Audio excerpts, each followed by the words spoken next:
At ito na nga mga kaibigan, ako ay nagulat dito sa akin nakikitang napakalaking barko na tinatawag natin na warship mga kaibigan. Nakita po natin dyan ay nakasulat number 6. Ito pala ay pinakasikat sa buong mundo itong napakalaking warship na nakikita po natin. Ito ay dadaong po dito sa may Pier 15 sa Manila Bay. Ayan po oh. At di po natin siyang malalapitan ng gusto dahil pag masyadong close up po, medyo nagbablurred po siya. Pero nag-research po ako ngayon, napakasikat pala tong barko na to. At nakikita po natin sa ibabaw ng barko na yan ay may mga eroplano, helicopter, no? May mga fighter jet ang nakalagay dyan sa ibabaw na yan.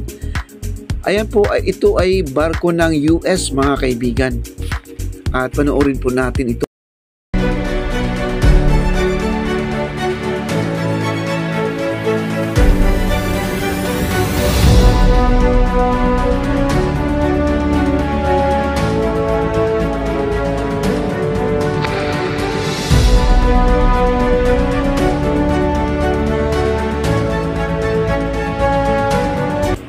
Sa ganitong pagkakataon mga kaibigan, hindi ko na nilubayan at tinanggal ang aking camera dahil ako ay namamanghat.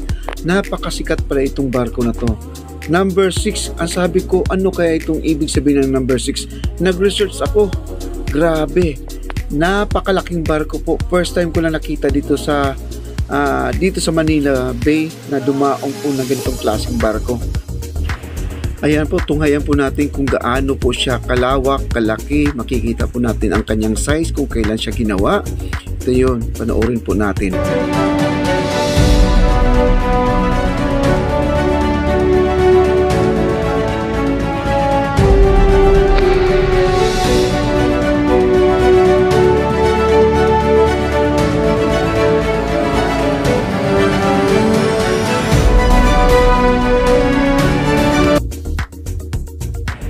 Kahit anong focus ko sa isang malaking ship na to, ay talagang blurred po talaga siya mga kaibigan. Ang ginawa ko na lang ay nag-research na lang po ako para makita ko yung kagandahan ng barko na to. Ito na po, panoorin niyo po.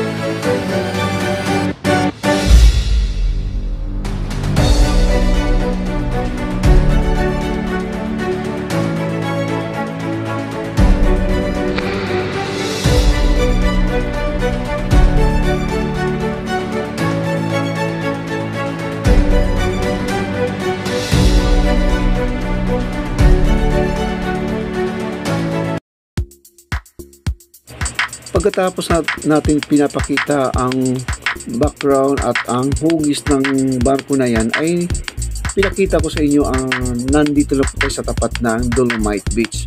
Ayan po, palapit na po siya doon sa H2O. Doon po siya dadaong sa Pier 15 po. Abangan na po natin hanggang siya ay palapit na po hanggang makadaong po siya. Tara na, panoorin po natin.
at malapit na po siya sa Pantalan at siya po ay dadaong na po doon sa Pier 15. Ayan, nagsalubong na po sila sa isang malaking warship din na dumating kahapon.